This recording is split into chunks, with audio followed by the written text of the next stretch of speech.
ચાલો નમસ્કાર મિત્રો, બંધારણના નવા લેક્ચર સાથે આપણે મળી રહ્યા છીએ. હવે મિત્રો આ ટોપિક આપણો જે નવો જે છે રાજ્યપાલનો છે. આ પૂરો થાય પછી ગણી ગાંઠી બે ચાર વસ્તુઓ મિત્રો આપણા સિલેબસની જે છે બાકી છે.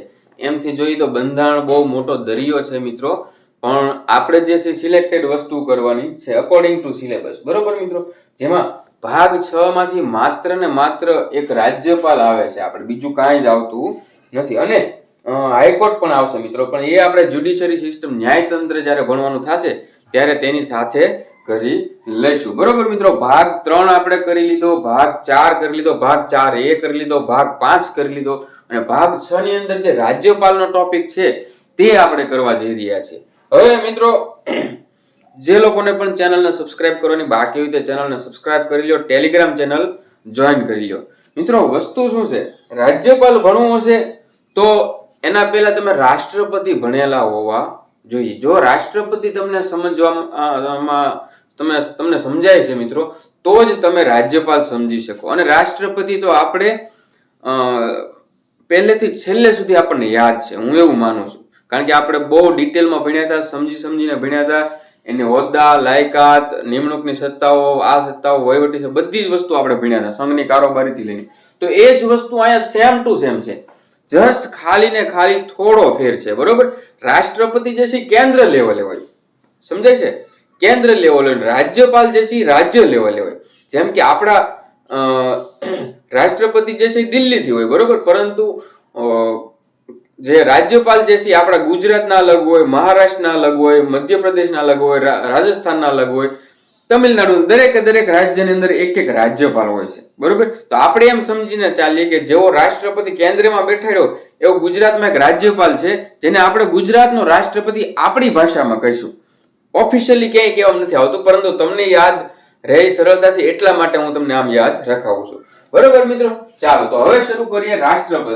રાજ્યપાલ એટલે કે આપણા ગુજરાતનો રાષ્ટ્રપતિ. આપણી સરળતા ખાતર છે મિત્રો, યાદ રાખવા માટે ક્યાંય લખ્યું નથી. બરોબર, રાજ્યપાલ શું કહે છે? જો સૌથી પહેલા ભાગ 6 ની અંદર તેની ગણના કરવામાં આવશે. રાષ્ટ્રપતિ ભાગ 5, જ્યારે રાજ્યપાલ તો કે ભાગ 6 ની અંદર છે. બરોબર મિત્રો, થોડાક અક્ષરો નાના હોય એટલે દેખાય ન તો હું બોલું સાથે સાથે કોર્ડિનેશન રાખજો એટલે તમારે લખવામાં ઈઝી પડે. હવે ભાગ 6 ની વાત કરીએ મિત્રો. જો ભાગ 5 સુધી તો કેગ નો 151, 148 કેગ નો રિપોર્ટ, 151 કેગ નો રિપોર્ટ સંસદમાં. બરોબર, અને 52 થી જે છે ભાગ 6 શરૂ થાય છે. 152 થી લઈને 213 સુધી જે છે રાજ્યની સંપૂર્ણ વાતચીત છે, જેમાં રાજ્યની કારોબારી પણ આવી જાય અને રાજ્યની વહીવટી વ્યવસ્થા પણ આવી જાય. જેમ રાષ્ટ્રપતિની અંદર આપણે ભણ્યા, ભાગ 5 ની અંદર ભણ્યા, એવું જ છે.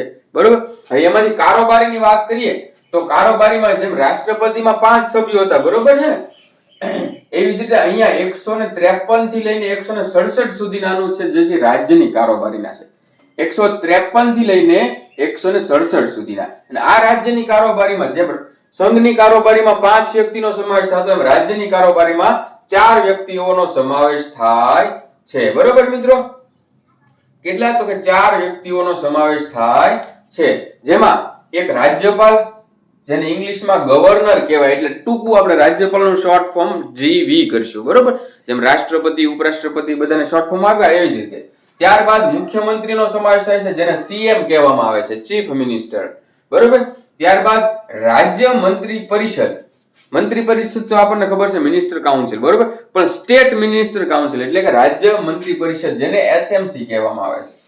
ત્યારબાદ જેમ એટર્ની જનરલ આવતો સંઘની કારોબારીમાં, એમ અહીંયા રાજ્યની કારોબારીમાં જે છે એડવોકેટ જનરલ આવશે, ADG આપણે યાદ રાખશું. બરોબર, એડવોકેટ જનરલ છે ને ગુજરાતીમાં મહાધિવક્તા કહેવામાં આવે છે મિત્રો, ભૂલાય નહીં, તેને મહાધિવક્તા કહેવામાં આવે છે. બરોબર છે, ફરીથી મિત્રો એકવાર જેટલું આપણે ભણ્યા, ભાગ 6 જે છે, ભાગ 6 માં ભાગ 6 નું નામ શું છે તો કે રાજ્ય. બરોબર, અને ભાગ 6 ની અંદર આપણે શું ભણવાના છે? રાજ્યપાલ. હવે ભાગ 6 માં 152 થી લઈને 213 સુધીના અનુચ્છેદ આવે છે, જેમાં રાજ્યની કારોબારી અને રાજ્યની વહીવટી વ્યવસ્થાની સંપૂર્ણ વર્ણન કરેલું છે. જેમાંથી રાજ્યની કારોબારીના એકલાના અનુચ્છેદ જે છે 153 થી લઈને 167 સુધી છે.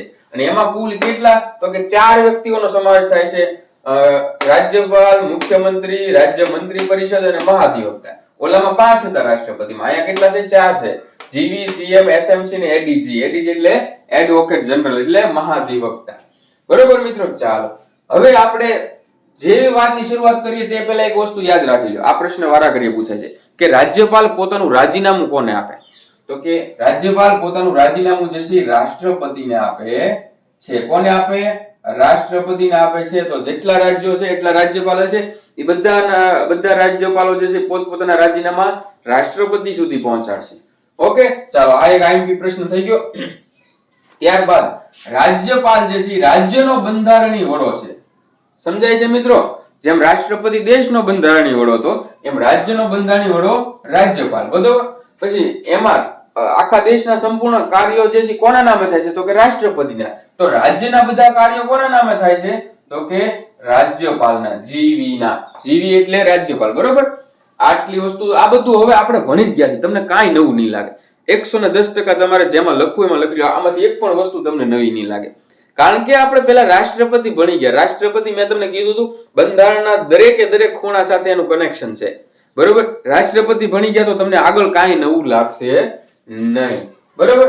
ચાલો હવે આ વસ્તુ થઈ ગઈ. પછી એની બેવડી ભૂમિકા છે. કોની? રાજ્યપાલની. જેમ રાષ્ટ્રપતિનું હતું એવી જ રીતે અહીંયા. બરોબર. તો બેવડી ભૂમિકામાં રાજ્યપાલ જે છે, બરોબર, એક તો રાષ્ટ્રપતિ જે છે ને એને એ વ્યક્તિને રાજ્યની દેખરેખ માટે મોકલો છે કે રાજ્ય બંધારણીય રીતે ચાલે છે કે નહીં. બરોબર. સમજો મિત્રો, રાષ્ટ્રપતિ દેશનો બંધારણીય વડો છે. એને ભારતના જેટલા પણ 28-30 રાજ્યો છે, બરોબર, એની અંદર 30 વ્યક્તિઓ મૂકી દીધા છે જેને રાજ્યપાલ કહેવામાં આવે. શું કામ મૂક્યા? તો કે જે તે રાજ્ય બંધારણીય રીતે કામ કરી રહ્યું છે કે નથી એ ચેક કરવાનું કામ છે. તો રાષ્ટ્રપતિ એટલે કે કેન્દ્ર સરકારનો એક પ્રતિનિધિ છે. કોણ? રાજ્યપાલ. તો આ એની પહેલી ભૂમિકા. તો કે રાજ્યપાલ જે છે કેન્દ્ર સરકારનો પ્રતિનિધિ છે. બીજા નંબરમાં, હવે મારું રાજ્ય ગુજરાત છે, મારા ગુજરાત રાજ્યની વાત કરીએ તો મારા રાજ્યનો બંધારણીય પ્રમુખ પણ રાજ્યપાલ કહેવાય. નીચેથી જોઈએ તો રાજ્યપાલ, ઉપરથી જોઈએ તો રાજ્યપાલ. સમજાય છે મિત્રો? તો રાજ્યનો બંધારણીય પ્રમુખ કોણ કહેવાય? તો કે રાજ્યપાલ કહેવાય. જે આપણે આગળ ભણી ગયા બંધારણીય વડો. બરોબર. તો બેવડી ભૂમિકા છે. એક તો રાજ્યનો બંધારણીય પ્રમુખ છે ને ઉપરથી કેન્દ્ર સરકારનો પ્રતિનિધિ પણ છે. તો રાજ્યપાલની આ બેવડી ભૂમિકા છે મિત્રો, આ યાદ રાખવાની છે આપણે.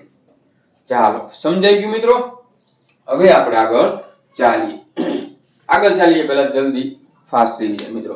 બરોબર. રાજ્યપાલ કયા ભાગમાં આવે? ભાગ 6 માં. ભાગ 6 માં કુલ અનુચ્છેદ 152 થી લઈને 213, જેમાં રાજ્યની કારોબારી વ્યવસ્થા અને વહીવટી વ્યવસ્થાનો સમાવેશ થાય છે. કારોબારી વ્યવસ્થાની વાત કરીએ તો 153 થી લઈને 167 અનુચ્છેદ આવે છે, જેમાં રાજ્યપાલ, મુખ્યમંત્રી, રાજ્ય મંત્રી પરિષદ અને મહાધિવક્તા એટલે કે એડવોકેટ જનરલનો સમાવેશ થાય છે. બરોબર. રાજ્યપાલ પોતાનું રાજીનામું તો કે રાષ્ટ્રપતિને આપે છે. રાજ્યનો બંધારણીય વડો કોણ? રાજ્યપાલ. રાજ્યપાલના નામે રાજ્યના બધા કાર્યો થાય છે. એની બેવડી ભૂમિકા હોય તો કે એક તો કેન્દ્ર સરકારનો પ્રતિનિધિ છે અને રાજ્યનો બંધારણીય પ્રમુખ પણ છે. આ વસ્તુ યાદ રાખી લેજો. બરોબર. હવે મિત્રો અહીંયા થોડીક વસ્તુ આપણે વાત કરી લઈએ, અંદર થોડાક ઉતરીને ત્યાં વાર્તા હોય ને, બધા પોતપોતાના મહાનુભાવ ભૂલમાં કઈ બોલી જાય ને તો એના રિવ્યુ થઈ જાય. બરોબર. એનું લખાણ થઈ જાય. તો રાજ્યપાલ વિશે આ 4 વ્યક્તિઓએ કઈક કીધું હતું જેના પર આપણે નજર મારી. સૌથી પહેલા બાબા સાહેબ આંબેડકર. બાબા સાહેબ આંબેડકરે શું કીધું ભાઈ? કે રાજ્યપાલ નામનો હોદ્દો બનાવ્યો છે ને એનું કોઈ કામ નથી, માત્ર ને માત્ર ફરજો છે. ફરજો છે કે એટલે સિલેક્ટેડ વસ્તુ કરવાની છે, બીજું કોઈ કામ નથી, એવું એનું કહેવું છે. કોનું? બાબા સાહેબ આંબેડકરનું. ચાલો હવે અહીંયા તમારે લખવાનું છે. કેમ? તો કે બાબા સાહેબ આંબેડકરે શું કીધું તમે તમારી રીતે નોટ કરજો ને લખો કે રાજ્યપાલને કોઈ કામ નહીં, માત્ર ફરજો જ છે. બરોબર. ચાલો એ લખાઈ ગયું. બીજું છે કનૈયાલાલ મુનશી. બરોબર. મહાન લેખક હતા. તો કનૈયાલાલ મુનશીએ શું કીધું કે ભારતના રાજ્યપાલનું જે છે એ બ્રિટનના રાજા જેવું સ્થાન છે. બ્રિટનના રાજા જેવું સ્થાન છે, કનૈયાલાલ મુનશી કીધું. ચાલો એ પણ લખી નાખજો. બરોબર. પછી સરોજિની નાયડુ જે છે તેમણે શું કીધું? તેમણે કીધું છે કે રાજ્યપાલ સોનાના પિંજરામાં કેદ પક્ષી છે. સમજાય છે? સોનાનું પિંજરું છે એટલે બહુ મૂલ્યવાન વસ્તુ છે, પણ એમાંથી ઉડી શકવાનું નથી ક્યારે. એટલે રાજ્યપાલ આમ તો બહુ મોટો હોદ્દો કહેવાય, પણ ઈ રાષ્ટ્રપતિને ઉપરવટ જઈને કામ નહીં કરે ને રાજ્યના વિધાનમંડળની પરવાનગી વગર કામ નહીં કરે. એટલે સોનાના પિંજરામાં કેદ પક્ષી છે એવું કોને કીધું? સરોજિની નાયડુએ કીધું. ને ભાઈ આપણે આ એચવી કામત તો કઈક નવું જ લઈને આવ્યા. હો ભાઈ, શું લઈને આવ્યા? તો કે રાજ્યપાલી કઠપૂતળી છે. બરોબર છે? શું છે? કઠપૂતળી. તો કે બધાના ઈશારા ઉપર નાચવા વાળી કઠપૂતળી છે. તો આવું કઈક છે મિત્રો, આ લખી લેજો. બરોબર, ચાલો હવે આપણે આવીએ આપણા અનુચ્છેદ પર. અનુચ્છેદની વાત કરીએ તો સૌથી પહેલા 152 શું અનુચ્છેદ છે? તો કે રાજ્યની વ્યાખ્યા. મેં તમને 3 વાર કીધું હતું, આ ત્રીજી વાર આવી. બરોબર છે મિત્રો? ચાલો, રાજ્યની વ્યાખ્યા જે છે એનો અનુચ્છેદ કયો છે? તો કે 152 રાજ્યની વ્યાખ્યા અને વહીવટી વ્યવસ્થા. આની અંદર જ જે છે મિત્રો અલગ અલગ વર્ણન હોય રાજ્યની અંદર, શું હોવું જોઈએ શું નહીં. આપણે ખાલી અનુચ્છેદ યાદ રાખો. બરોબર. ત્યારબાદ 153 માં શું કીધું છે કે દરેક રાજ્ય હોય ને ત્યાં એક રાજ્યપાલ હોવો જોઈએ. ગુજરાત એક રાજ્યપાલ મૂકો, મહારાષ્ટ્ર એક રાજ્યપાલ મૂકો, તમિલનાડુ એક રાજ્યપાલ મૂકો, રાજસ્થાન એક રાજ્યપાલ મૂકો. પરંતુ ક્યારેક અમુક કિસ્સાઓમાં, દાખલા તરીકે ગુજરાત અને મહારાષ્ટ્ર બાજુમાં છે. બરોબર. અમુક કિસ્સામાં એવું બને કે મહારાષ્ટ્રની અંદર રાજ્યપાલ હજી નિમણૂક નથી થઈ. તો શું થાય છે? ગુજરાતના રાજ્યપાલને મહારાષ્ટ્રનો ચાર્જ આપો. અમુક વાર 2 રાજ્યો માટે એક રાજ્યપાલ. આ વસ્તુ સમજાણી? તો હું ઈ લાઈન વાંચું કે રાજ્ય દીઠ એક શું? રાજ્ય દીઠ એક શું? રાજ્યપાલ. બરોબર.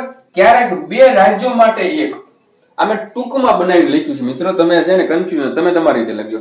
ક્યારેક રાજ્ય દીઠ એક રાજ્યપાલ, ક્યારેક 2 રાજ્યો માટે એક રાજ્યપાલ હોઈ શકે છે. ક્યારેક ચાર્જ લઈ લે. બરોબર. એક રાજ્યપાલ મહારાષ્ટ્ર અને ગુજરાત બંને રાજ્યો સંભાળતા હોય એવું છે. ચાલો, આ સમજાઈ ગયું. ત્યારબાદ 154 અનુચ્છેદ. 154 અનુચ્છેદ ની અંદર શું કીધી? તો કે કારોબારી સત્તાઓ જે છે એ બધી કોને? રાજ્યપાલને આધીન રહેશે. જેમ રાષ્ટ્રપતિ જે છે એને આધીન હતી કેન્દ્રની સત્તાઓ, સંઘની સત્તાઓ. બરોબર. તો અહીંયા રાજ્યની કારોબારી સત્તાઓ કોને? તો કે આ ભાઈ રાજ્યપાલને આધીન છે. હવે આવ્યો મહત્વનો અનુચ્છેદ 155. આપણને ખબર છે 155 માં શું આવે? બરોબર. તો કે રાજ્યપાલની નિમણૂક કરશે. કોણ કરશે? તો કે આપણા વાલ જોયા રાષ્ટ્રપતિ કરશે. કોણ? રાષ્ટ્રપતિ કરશે. કઈ પદ્ધતિથી કરશે? તો કે આજ્ઞાપત્રની પદ્ધતિથી કરશે. આજ્ઞાપત્રની પદ્ધતિ ક્યાંથી લેવામાં આવી? તો કે કેનેડામાંથી લેવામાં આવી. બરોબર. પરંતુ સલાહ તો કે વડાપ્રધાનની સલાહથી નિમણૂક થશે. મોસ્ટ આઈએમપી છે આની અંદર. આ જેટલું છે ને 155 ની અંદર બધું આઈએમપી છે, તો તમે ચૂકતા નહીં મિત્રો. બરોબર છે? ચાલો ફરીથી એકવાર 155 માં નિમણૂક કોની થાય છે? રાજ્યપાલની. કોણ કરે છે? તો કે રાષ્ટ્રપતિ, પ્રેસિડેન્ટ. કઈ પદ્ધતિથી થાય છે? તો કે આજ્ઞાપત્રથી. આજ્ઞાપત્રની પદ્ધતિ કયા દેશમાંથી લેવામાં આવી? તો કે કેનેડામાંથી. કોની સલાહથી થાય છે નિમણૂક? તો કે વડાપ્રધાન, પ્રાઇમ મિનિસ્ટરની સલાહથી થાય છે. સમજાય છે મિત્રો? ત્યારબાદ આગળ ચાલીએ 156. તો કે કાર્યકાળ રાજ્યપાલનો કેટલો હોય છે? 5 વર્ષનો હોય છે. પરંતુ પી ની ઈચ્છા અનુસાર રાજ્યપાલનો કાર્યકાળ 5 વર્ષનો હોય છે, પરંતુ રાષ્ટ્રપતિને એવું છું કે ભાઈ હવે આપણે એને નથી રાખવો, બદલાઈ લેવો છે, તો એ તો બદલી જાય. એટલે રાષ્ટ્રપતિની ઈચ્છા અનુસાર એનો કાર્યકાળ હોય છે. આમ 5 વર્ષ હોય છે. રાષ્ટ્રપતિની ઈચ્છા હોય તો 5 વર્ષ માટે તો એ ચાલી જ શકે, પરંતુ રાષ્ટ્રપતિની વચ્ચેથી ઈચ્છા બગડી ગઈ, ઈચ્છા પૂરી થઈ ગઈ, તો ભાઈને રજા આપી દે. બરોબર છે? ચાલો, આ વસ્તુ તમને સમજાઈ ગઈ મિત્રો? ઓકે. ત્યારબાદ 157 માં યોગ્યતા. યોગ્યતામાં 35 વર્ષની ઉંમર ઓછામાં ઓછી હોવી જોઈએ રાજ્યપાલ બનવા માટે. કેટલા? 35 વર્ષની ઉંમર હોવી જોઈએ રાજ્યપાલ બનવા માટે. મિત્રો ભૂલતા નહીં, 35 વર્ષની ઉંમર હોવી જોઈએ રાજ્યપાલ બનવા માટે. ત્યારબાદ 158 તો કે હોદ્દાની શરતો છે. હોદ્દાની શરતોમાં શું કીધું? તો કે સંસદ અથવા તો વિધાનમંડળ. સંસદ એટલે લોકસભા, રાજ્યસભા. વિધાનમંડળ એટલે કે વિધાનસભા અને વિધાન પરિષદ. આ બંનેમાંથી એક પણનો સભ્ય જે છે ના હોવો જોઈએ. શું ના હોવો જોઈએ? એ તો રાષ્ટ્રપતિની જેમ છે. બરોબર. ત્યારબાદ 159 મુજબ શપથ કોણ લેવડાવે? તો કે હાઈ કોર્ટના મુખ્ય જજ. રાષ્ટ્રપતિને શપથ કોણ લેવડાવે? કમેન્ટ કરો. બરોબર. એને જેમ લેવડાવે અહીંયા 159 મુજબ રાજ્યપાલને શપથ કોણ લેવડાવે? તો કે હાઈ કોર્ટના મુખ્ય જજ જે છે શપથ લેવડાવે છે. બરોબર છે મિત્રો? એ સિવાય રાજ્યપાલનો પગાર જે છે મિત્રો અહીં કે લખ્યું નથી પણ લખી લેજો. રાજ્યપાલનો પગાર રાજ્યની સંચિત નિધિમાંથી લેવામાં આવે છે. સમજાય છે? રાષ્ટ્રપતિનો પગાર તો કે ભારતની સંચિત નિધિમાંથી લેવામાં આવે છે, પરંતુ રાજ્યપાલનો પગાર રાજ્યની સંચિત નિધિમાંથી લેવામાં આવે છે. સમજાય છે મિત્રો? મારા વાલીરાઓ ચા પાણી પીને બેઠા છો ને? ચાલો એકવાર જનરલ રિવિઝન ફરીથી મિત્રો અનુચ્છેદનું 152 મુજબ રાજ્યની વ્યાખ્યા અને રાજ્યની વહીવટી વ્યવસ્થા. બરોબર. 53 ની અંદર રાજ્ય દીઠ એક રાજ્યપાલ હોવો જોઈએ. ક્યારેક બે રાજ્યો માટે એક રાજ્યપાલ પણ હોય છે. 154 માં રાજ્યની કારોબારી સત્તાઓ જે છે રાજ્યપાલને આધીન રહેશે. 155 માં નિમણૂક જે છે રાજ્યપાલની કોણ કરે? રાષ્ટ્રપતિ. કઈ પદ્ધતિથી કરે? આજ્ઞાપત્રથી. આજ્ઞાપત્રની પદ્ધતિ કયા દેશમાંથી લેવામાં આવી છે?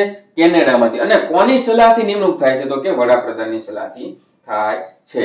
156 મુજબ કાર્યકાળ જે છે રાજ્યપાલ ભાઈ 5 વર્ષ રહી શકશે, પરંતુ પી ની ઈચ્છા અનુસાર, પી ની ઈચ્છા પૂરી થઈ ગઈ તો એમનો કાર્યકાળ પૂરો. 157 તો કે યોગ્યતા, ઓછામાં ઓછી ઉંમર કેટલી? તો કે 35 વર્ષની હોવી જોઈએ. 158 મુજબ હોદ્દાની શરતોમાં સંસદ અને વિધાનમંડળ બંનેમાંથી એક પણનો સભ્ય ન હોવો જોઈએ. બરોબર. 159 મુજબ શપથ જે છે હાઈકોર્ટના મુખ્ય જજ, બરોબર, chief justice of high court, chief જજ ઓફ હાઈકોર્ટ, બરોબર, હાઈકોર્ટના મુખ્ય જજ જે છે શપથ લેવડાવે છે. બરોબર. ડોક્ટર બાબા સાહેબ આંબેડકરે શું કીધું? કામ નહીં માત્ર ફરજો છે. કનૈયાલાલ મુનશીએ શું કીધું? બ્રિટનના રાજા જેવું સ્થાન છે. સરોજની નાયડુએ શું કીધું? સોનાના પિંજરામાં કેદ પક્ષી છે. અને એચવી કામતભાઈએ કઠપૂતળી કહી દીધી છે. બરોબર છે. ત્યારબાદ રાજ્યનો બંધારણીય વડો રાજ્યપાલ અને બધા કાર્યો રાજ્યપાલના નામે થાય છે. રાજીનામું રાજ્યપાલ પોતાનું રાષ્ટ્રપતિને આપે છે. રાજ્યની કારોબારીના અનુચ્છેદ 153 થી લઈને 167. એમાં કેટલા? 4 વ્યક્તિઓ આવે છે. રાજ્યપાલ, મુખ્યમંત્રી, રાજ્ય મંત્રી પરિષદ અને એડવોકેટ જનરલ. 152 થી લઈને 213 રાજ્યની કારોબારી અને વહીવટી વ્યવસ્થા. ભાગ 6 માં આવે છે ભૂલાય નહીં.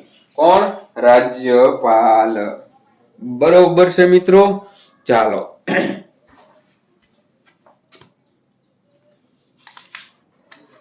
હવે મિત્રો થોડીક નિમણૂક વિશે વાત કરીએ આપણે. બરોબર. જેમ રાષ્ટ્રપતિ જે છે, બરોબર, વડાપ્રધાનની, મંત્રી પરિષદની, એટર્ની જનરલની, આ બધાની નિમણૂક કરવામાં પોતાનો હાથ હતો. એવી જ રીતે સેમ ટુ સેમ જેમ રાષ્ટ્રપતિ નિમણૂક કરાવે એમ રાજ્યપાલ પણ નિમણૂક કરાવે છે. બરોબર મિત્રો? ચાલો 164 મુજબ જોઈએ તો રાજ્યપાલ જે છે નિમણૂક કરશે કોની? તો કે સીએમ એટલે કે મુખ્યમંત્રીની પ્લસ મંત્રીઓ.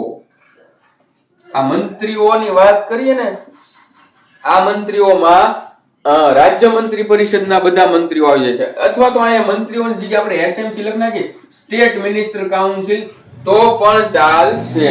તો રાજ્યપાલ 164 મુજબ કોની નિમણૂક કરશે? સીએમ અને એસએમસી. બરોબર છે મિત્રો?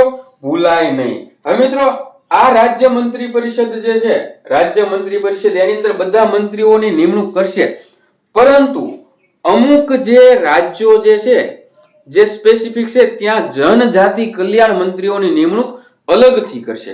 કયા કયા રાજ્યો? ચલો મિત્રો આમાં ડિટેલમાં નથી ઉતરવું આપણે, પણ તોય લખી લ્યો. એમપી એટલે કે મધ્યપ્રદેશ, બરોબર. પછી ઝેરાર એટલે કે ઝારખંડ. આ શોર્ટમાં યાદ રાખવા માટેનું છે, બાકી ઝારખંડનું બીજું કંઈક આવતું છે. એમપી, ઝારખંડ, સીટી એટલે છત્તીસગઢ અને યુડી એટલે કે ઓડિશા. ઓડી એટલે ઓડિશા. એમપી, ઝારખંડ, છત્તીસગઢ અને ઓડિશા, આ જે રાજ્યો છે, બરોબર, ત્યાં જનજાતિ કલ્યાણ મંત્રીઓ. કેવા? જનજાતિ કલ્યાણ મંત્રીઓની નિમણૂક જે છે કોણ કરશે? તો કે રાજ્યપાલ કરે છે. બરોબર છે મિત્રો?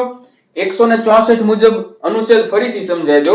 રાજ્યપાલ અને રાજ્ય મંત્રી મુખ્યમંત્રી અને રાજ્ય મંત્રી પરિષદની નિમણૂક રાજ્યપાલ કરશે 164 મુજબ.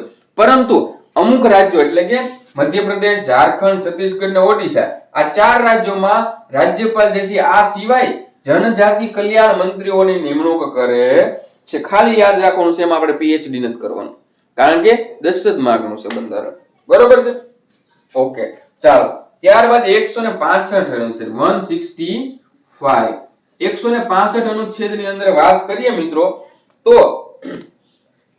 165 અનુચ્છેદની અંદર વાત કરીએ મિત્રો તો એડવોકેટ જનરલની નિમણૂક કરે છે, એડીજી, અને તેના પગાર ભથ્થા ની બધું એની અંદર આવી જાય. આ મહાધિવક્તા એડવોકેટ જનરલ છે એનો 165 અનુચ્છેદ છે.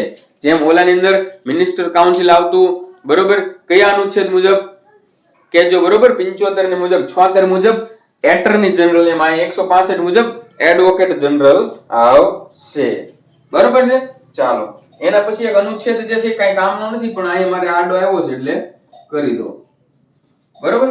મંત્રીઓ વચ્ચે કાર્યની વહેંચણી માટે નિયમ બનાવશે, અનુચ્છેદ 166, બરોબર. કાર્ય વહેંચણી માટે આઈએમપી નથી, નિયમ બનાવશે કોણ? રાજ્યપાલ. આ બે અનુચ્છેદ ખાસ યાદ રાખજો, 164, 165, બરોબર. ત્યારબાદ અનુચ્છેદ 202 મુજબ બજેટ રજૂ કરાશે. અનુચ્છેદ 202 કેન્દ્રનું બજેટ 112, સ્ટેટનું બજેટ 202, બરોબર છે, મુજબ બજેટ રજૂ કરાવે. સમજાય છે મિત્રો કે નથી સમજાતું? ત્યારબાદ 207 મુજબ નાણાં ખરડાને મંજૂરી આપે. 207 મુજબ નાણાં ખરડાને પૂર્વ મંજૂરી. નાણાં ખરડાને પૂર્વ મંજૂરી આપે છે, બરોબર છે મિત્રો. અને એક મિત્રો હજી એક યાદ રાખી લ્યો, 280 બીબી. 280 બી, જો 280 એટલે નાણાં પંચ થાય કેન્દ્રનું, બરોબર, પરંતુ 280 ડબલ બી, કેવા? ડબલ બી, બીબી એટલે રાજ્ય નાણાં પંચ થાય છે. રાજ્ય નાણાં પંચની રચના કરશે, રાજ્ય નાણાં પંચની રચના કરે છે. ફરીથી એકવાર મિત્રો આટલા અનુચ્છેદ જે છે એ આપણે ખાસ યાદ રાખવાના છે. અનુચ્છેદ 164 મુજબ રાજ્યપાલ જે આ બધાની નિમણૂક કરે એમાં સીએમ અને એસએમસી અને એમપી ઝારખંડ, છત્તીસગઢ, ઓડિશામાં જનજાતિ કલ્યાણ મંત્રીની નિમણૂક કરશે. 165 મુજબ એડવોકેટ જનરલ, જો એટર્ની જનરલમાં એજી લખીએ છીએ અને એડવોકેટ જનરલની અંદર એડીજી આવું લખીએ છીએ મિત્રો, બરોબર છે. 166 મુજબ મંત્રીઓ વચ્ચે કાર્યની વહેંચણી માટે નિયમો બનાવશે, એ જવા દો. 202 આઈએમપી નું છે તો કે રાજ્યનું બજેટ રજૂ કરાવે. 207 તો કે રાજ્યમાં નાણાં ખરડાને પૂર્વ મંજૂરી આપે છે. 280 ડબલ બી તો કે રાજ્યમાં નાણાં પંચની રચના કરાવે છે. મિત્રો સમજાય છે કે નથી સમજાતું? બરોબર મિત્રો, ચાલો આ વસ્તુ થઈ જાય પછી આપણે આગળ વધીએ. મિત્રો આમાં જગ્યામાં સમા છે નહીં આગળની વસ્તુ. ચાલો મિત્રો, અહીંયા હવે હું તમને એક વસ્તુ લખાઈ દઉં, એટલું યાદ રાખી લો, પછી આપણે બધું નેક્સ્ટ લેક્ચરમાં લખશું, બરોબર. તો કે રાજ્યની આકસ્મિક નિધિનો મુખ્ય સંરક્ષક કરતા છે. સંરક્ષણ કરતા છે. રાજ્યની આકસ્મિક નિધિનો મુખ્ય સંરક્ષણ કરતા છે. સમજાય છે મિત્રો? જેમ રાષ્ટ્રપતિ જે છે એ દેશની આકસ્મિક નિધિનો રક્ષક છે, બરોબર, એવી જ રીતે રાજ્યપાલ રાજ્યની આકસ્મિક નિધિનો રક્ષક છે. આ બધું કાંઈ નવું નથી મિત્રો, બધું એટલે બધી જ વસ્તુ સરળ છે. હવે મિત્રો હજી મિત્રો થોડુંક લેન્ધી છે એટલે આપણે અહીંયા વધારે ના ખેંચતા નેક્સ્ટ લેક્ચર ની અંદર આપણે પૂરું કરી લઈશું. હું આશા રાખું છું કે આપ સૌને મિત્રો સમજાયું હશે, બરોબર છે. આ અનુચ્છેદ ફરીથી રાજ્યપાલની નિમણૂક કરાવે, 164 માં સીએમ અને મંત્રીઓની નિમણૂક કરશે. એમપી ઝારખંડ, છત્તીસગઢ, ઓડિશા આમાં જનજાતિ કલ્યાણની મંત્રી નિમણૂક કરશે. 165 મુજબ એડવોકેટ જનરલની નિમણૂક કરશે. 166 કાર્યની વહેંચણી માટે નિયમ બનાવશે. 202 બજેટ રજૂ કરાવે. 207 નાણાં ખરડા અને પૂર્વ મંજૂરી. 280 બીબી. મિત્રો આ નિમણૂક વાળો જે ક્રાઇટેરિયા છે ને એ હજી પૂરો નથી થયો. હજી ચૂંટણી પંચ આવશે મિત્રો, જીપીએસસી આવશે અને અલગ અલગ આવશે બધું. એ આપણે કરવાનું છે. તો આ અત્યારે પૂરું થતું નથી, એનું તમે ખાસ ધ્યાન રાખજો. બરોબર, ચાલો મિત્રો આજ માટે આટલું જ. જય હિન્દ, જય ભારત.